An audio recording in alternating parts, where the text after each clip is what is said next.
Hello everyone, and welcome back to another session of Dark Souls 2 PvP and another weapon showcase.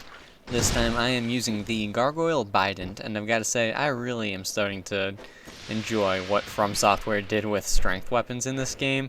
There is so much variety in that grouping of weapons, and I love it. Getting started with the Gargoyle Bident, it is the only strength scaling spear. It has a strength requirement of 15 and a dexterity of 25, so despite that high dexterity requirement, this is still a very good weapon for strength builds.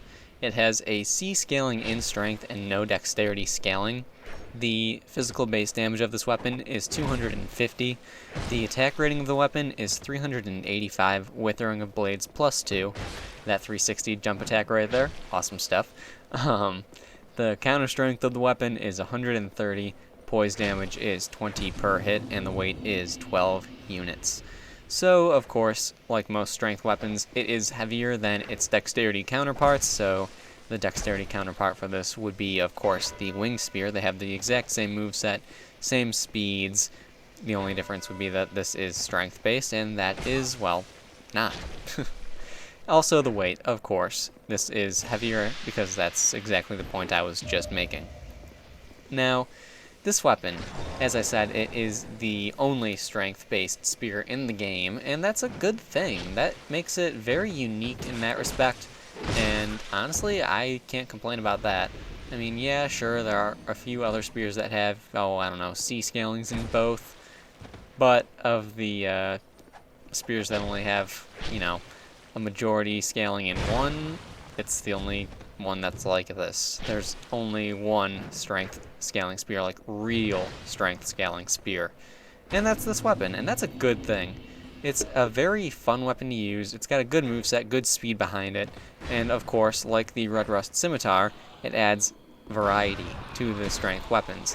When most people think of strength weapons, of course they think of the anvil on a stick, giant warrior club, hammer class weapons, axe class weapons, great hammers, ultra great hammers, ultra great swords, all that stuff. That's usually what people think of. Well, we've got a spear now. We have a sword now. We've got a lot of stuff now for strength builds, and that's a really cool thing. I really do enjoy this very much. Adds so much variety, and, I can't really complain about that.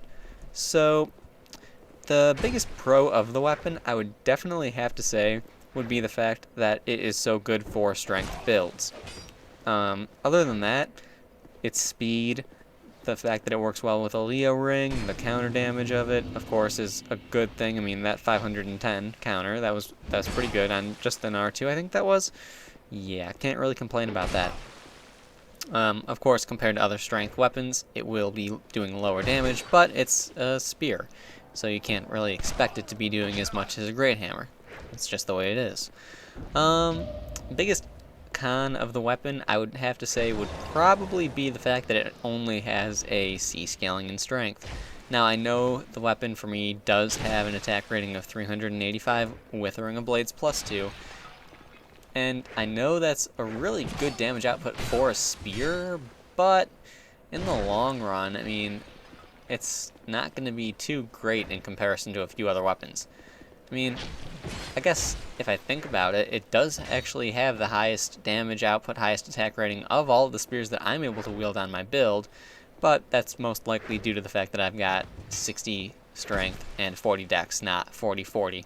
If they were even, then there would be other weapons that have other spear class weapons, that have a higher attack rating.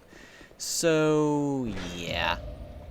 Other cons, definitely the weight would be a con. It is fairly heavy, and it makes sense that it's going to be heavy because of course it's a strength weapon. Strength weapons are heavier than their dexterity counterparts, blah blah blah. I've already said all this. Overall, I guess the biggest thing with this weapon is the fact that it adds more variety to strength weapons, and that's always a good thing. I mean, it's just that ability to, be using a great hammer and then suddenly pull out a spear and be able to finish off someone really quick from a distance, or just be able to turtle poke for that last hit, and that's always a really useful thing. I mean, mixing up the weapons that you're using has always been a very good thing, and that's what quality builds have always been very good at doing. Well, with the way they've done strength weapons now, I guess strength builds are able to do that same thing. So, I mean, that's going to be a good thing to keep in mind if you are on a strength build. Anyway, I've rambled on long enough for this video. I hope you guys enjoyed it. Sorry if I was a tad bit repetitive, but, you know, it's very straightforward. It's just a standard spear, but it has a strength scaling instead of a dexterity one. Nothing too special other than that. Same moveset as the winged spear, same moveset as the standard spear too, if I recall correct. Really, it's nothing terribly special. Just that strength scaling and that variety to the strength weapons. So, anyway, I hope you guys enjoyed the video, found it helpful in one way or another. Please like, subscribe, and all of that good stuff, and I will see you guys next time.